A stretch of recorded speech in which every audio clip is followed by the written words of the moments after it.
इसमें हम देखेंगे कि दर्शन की आवश्यकता क्या है।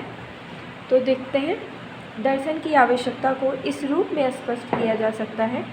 पहला है जीवन को उपयोगी बनाने के विचार से।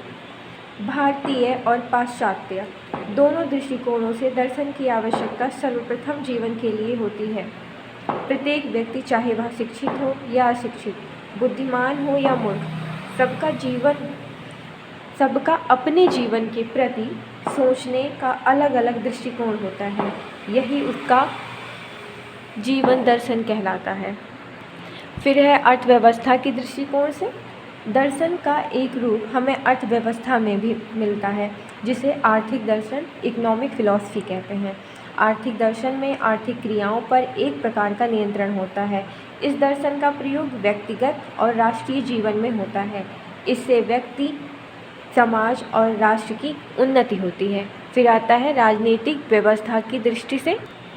दर्शन का वह रूप जो राजनीतिक क्षेत्र में प्रयुक्त होता है, राजनीतिक दर्शन कहलाता है। राजनीतिक दर्शन पर ही किसी देश की शासन व्यवस्था निर्भर करती है। राजनीतिक दर्शन के आधार पर किसी देश में प्रजातांत्रिक शासन प्रणाली या साम्यवादी शासन प्रणाली की व्यवस्था की जाती है। प्रजातांत्रिक दर्शन में प्रत्येक व्यक्ति को समान अधिकार मिलता है।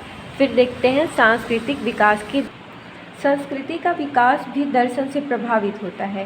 भारतीय संस्कृति में भोगवाद की अपेक्षा त्याग और तपस्या को महत्व मिला है, क्योंकि भारतीय दर्शन आदर्शवादी है। इसके विपरीत पाश्चात्य दर्शन व्यवहारवादी होने के कारण वहाँ की संस्कृति भोगवादी एवं उपयोगितावादी है।